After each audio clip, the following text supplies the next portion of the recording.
There it is, folks. The place where the magic doesn't happen.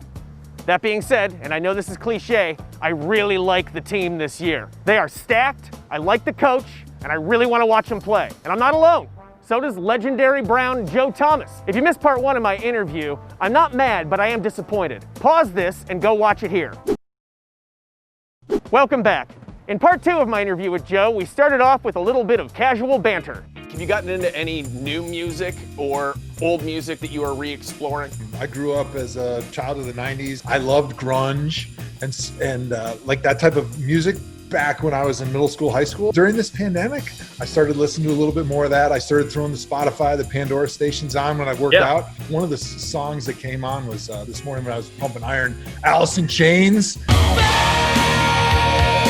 I was like, yes, more bench press. Yes, another set. It was awesome, man. It just gets you fired up. I've been lifting the Enya, and it's just not the same. I'm just crying.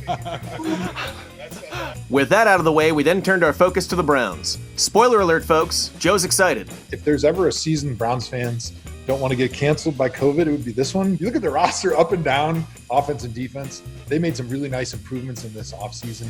They added Jedrick Wills. They added Jack Conklin, 2 tackles, solidified probably their biggest question mark on their team this offseason with 2 great players. I think Kevin, as a sort of very detail-oriented, analytical brain, working with Baker Mayfield, who I think would really thrive under that situation and that tutelage. I think it's just going to be a match made in heaven. I know they're up against a bit of a challenge with this season, being that they have a first-year head coach and a lot of young players, and that's going to put them behind the 8 ball compared to teams that have been together for a long time. And I'm not going to say they're going to win the Super Bowl, but I think they're going to win the Super Bowl. So I asked Joe for his thoughts on the new and improved offensive line. How involved do you think you might be in sort of getting those guys on the same page? After we drafted Jedrick Wills, I was really excited about that. I reached out to him because I was a big fan of his college film, and him and I had kind of worked in the offseason just sending videos back and forth where I would tell him, hey, I know you're transitioning to left tackle. Why don't you work on doing this? Dip this shoulder, turn that foot here. I enjoyed